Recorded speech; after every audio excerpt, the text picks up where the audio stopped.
السلام علیکم، کیسے ہیں فین؟ ٹھیک ہیں؟ آج میں آپ کو پوری کتاب میں سے کہانی سناؤں گا، ایک نئی قیمت میں 30 روپے۔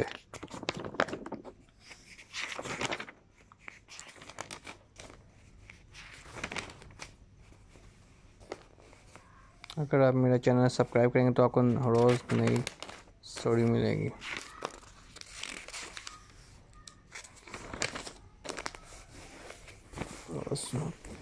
اور سناؤں گا میں یہ آنسو بڑی کہانی۔ آنسو میرا آگے چڑھ رہا تھا۔ بسم اللہ الرحمن الرحیم۔ میں نئی کہانی لکھنے کے لیے بیٹھا تو سوچ میں گم ہو گیا کہ کیا لکھوں۔ خالی صفحات سامنے تھے، ذہن کسی نئے موضوع کو تلاش کر رہا تھا۔ بہت سے موضوعات اپنا روپ بدل کر سامنے آ رہے تھے، لیکن نیکی کہتی تھی کہ میرے بارے میں لکھو۔ سچ کہتا تھا کہ اسے کہانی کا موضوع بناؤ۔ دوستی بھی خواہش مند تھی کہ اس پر کہانی لکھی جائے۔ میں فیصلہ نہیں کر پا رہا تھا کہ کیا لکھوں۔ خواہش اور خواب بھی خواہش مند تھے کہ انہیں کہانی کی صورت دی جائے۔ ان سب کے درمیان ایک ننھا سا آنسو میری آنکھوں کے سامنے آ گیا۔ ویسے تو آنسو آنکھوں میں آتے ہیں، مگر یہ آنسو میری آنکھوں کے سامنے آیا تھا۔ میں نے آنسو نے مجھے دیکھا۔ ننھے آنسو نے مجھے دیکھ کر کہا، مجھ پر کہانی لکھو۔ تم پر کہانی لکھوں؟ بتاؤ تم پر کہانی کیسے لکھوں؟ ایک تھا آنسو، اور وہ آنسو نگر میں رہتا تھا۔ وہاں اور بھی بہت سے آنسو تھے۔ ننھے آنسو نے میری بات درمیان سے چک لی۔ واہ، بہت خوب، آنسو نگر عمدہ نام ہے، پھر کیا ہوا؟ میں نے فیصلہ کر لیا کہ آنسو کو اپنی نئی کہانی کا موضوع بناؤں گا۔ میرے ساتھ آنسو نگر چلو، وہاں کہانیاں ہی کہانیاں ہیں، آنسو بڑی کہانیاں۔ پکڑ لو میرا ہاتھ، مل کر چلتے ہیں آنسو نگر۔ گھبراؤ مت، میں تمہیں اسی جگہ واپس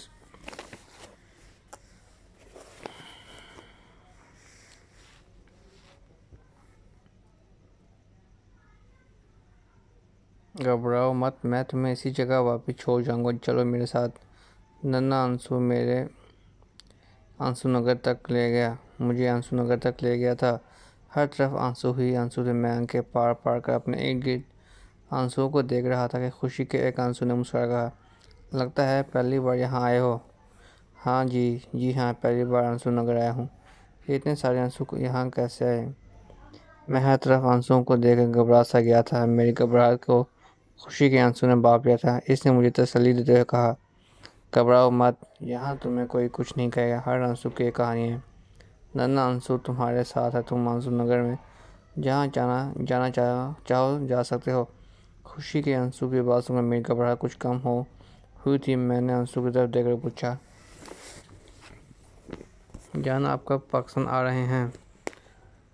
ابو جان یہی کہتے ہیں کہ جب حال بہتر ہوئے وہ پاکستان واپس آئیں گے۔ یہ سن کر دانیال اداس سا ہو جاتا۔ پھر ایک دن اچانک ایسا ہوا کہ یہاں تک بتا کر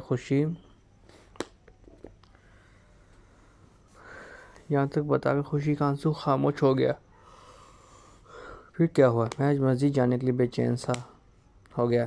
پھر ایسا ہوا کہ ایک دن اچانک گھر کی گھنٹی بجی تو دانیال نے دروازہ کھولا۔ سامنے اس کے ابو کھڑے تھے۔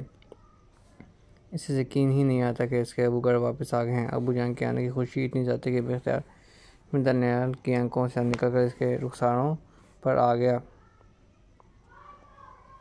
دانیال سے خوشی کے مارے بولا بھی نہیں جا رہا تھا۔ وہ خوشی کے آنسو یعنی مجھے اپنی آنکھوں میں لیے اپنے ابو جان سے لپٹ گیا۔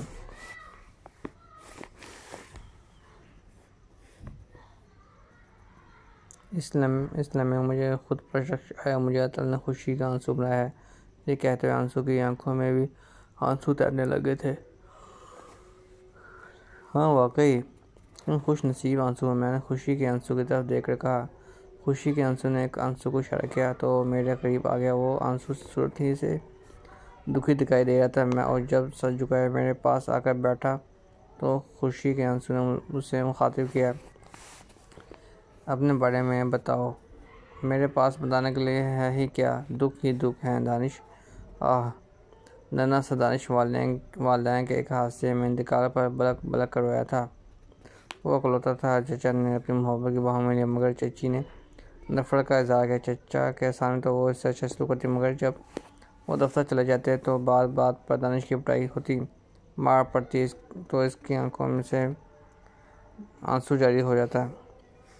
چچی مارتی رہتی اور دانش روتا رہتا۔ پھر وہ ایک دن گھر سے بھاگ گیا۔ مختلف جگہوں پر دھکے کھانے کے بعد ایک فوجی ادارے نے اسے حفاظتی مرکز پر جگہ دی۔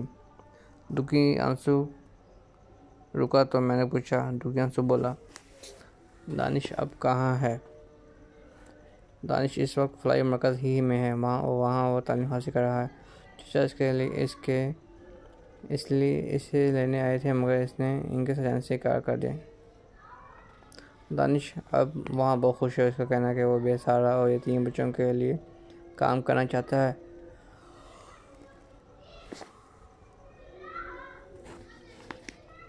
ان کی آنکھوں میں آئے آنسو پوچھنا چاہتا ہے۔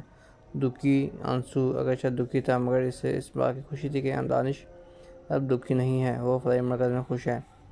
اب میری باری ہے، میں اپنے بارے میں بتاؤں گا۔ ایک آنسو نے میری طرف دیکھ کر کہا، تم کون ہو؟ میرے سوال پر آنسو نے مسکرا کر جواب دیا، میں کامیابی کا عنصر ہوں، وہ کامیابی جو عمار کو تقریری مقابلے میں تقریر کر کے حاصل ہوئی تھی۔ مقابلہ نہایت سخت تھا۔ تقریر کرنے سے پہلے دوسرے مقررین کی تقریریں سن کر عمار گھبرا سا گیا تھا۔ اس کا دل خوف کے مارے تیزی سے دھک دھک کرنے لگا تھا۔ خوف کے باعث اس کے چہرے کا رنگ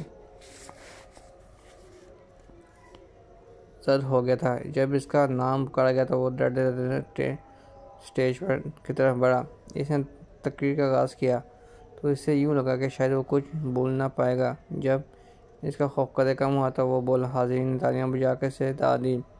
وہ ان تالیوں کی گونج میں اپنی سیٹ پر آ کر بیٹھا تو استاد صاحب نے اسے تبریک دی تھی۔ پھر وہ مرحلہ آ گیا جس کا سب کو انتظار تھا۔ تیسرے اور دوسرے درجے کے انعامات کا اعلان ہوا اور جب پہلے درجے کا انعام ہو گیا تو عمار کا نام پکارا گیا۔ عمار کو تو کوئی یقین ہی نہیں آ رہا تھا۔ استاد صاحب نے اسے مخاطب کیا، بیٹا اٹھو، تمہارا نام پکارا جا رہا ہے۔ عمار تالیوں کی گونج میں اسٹیج کی طرف بڑھا تو میں اس کی آنکھوں سے نکل کر اس کے رخسار پر موجود تھا۔ کامیابی ملنے پر عمار کی آنکھوں میں کامیابی کے آنسو آ گئے تھے۔ میں نے کامیابی کے آنسو کی ایک بات کو غور سے سنا۔ میں ہر بات کاغذ پر لکھتا جا رہا تھا۔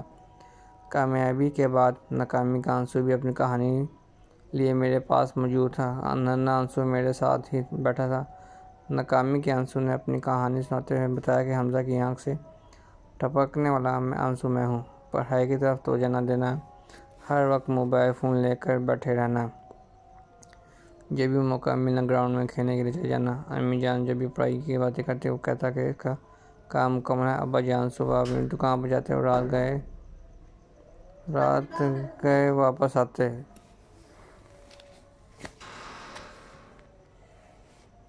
حمزہ کی جب بھی ان سے ملاقات ہوتی وہ پڑھائی کے بارے میں پوچھے تو حمزہ یہی کہتا کہ پڑھائی اچھی ہو رہی ہے۔ جب سارا وقت کھیل کود میں گزار جائے تو پڑھائی تو متاثر ہوگی۔ پہلی سہ کا نتیجہ آیا تو وہ 4 مضامین میں فیل تھا۔ جب اس نے اپنا رزلٹ کارڈ دیکھا تو آنکھوں میں آنسو آ گئے۔ میں عمار کی آنکھوں سے ٹپکا ہوا ناکامی کا آنسو ہوں۔ جو بچے پڑھائی کے وقت کھیل کود میں مصروف رہتے ہیں میں ان کی آنکھوں میں بسیرا کرتا ہوں۔ میں ناکامی کا آنسو ہوں۔ ناکامی کا آنسو بولتا رہا اور میں اس کی ایک ایک بات لکھتا رہا۔ میں نے دیکھا کہ ایک آنسو سر جھکائے نہایت عاجزی سے بیٹھا ہوا تھا۔ اس سے قبل کہ وہ میری طرف بڑھتا میں خود اس کے پاس چلا گیا۔ ننھا آنسو بھی میرے ہمراہ تھا۔ کون ہو تم؟ میں نے سر جھکائے آنسو کو مخاطب کیا۔ آنسو نے سر اٹھایا، مجھے بغور دیکھا، بغور، اور پھر عاجزی سے سر جھکا لیا۔ میں تمہارے بارے میں جاننا چاہتا ہوں۔ میری بات سن کر عاجزی سے سر جھکائے آنسو بولا، میں توبہ کا آنسو ہوں۔ توبہ کا آنسو؟ میں نے دہرایا۔ جی ہاں، میں خوش نصیب توبہ کا آنسو ہوں۔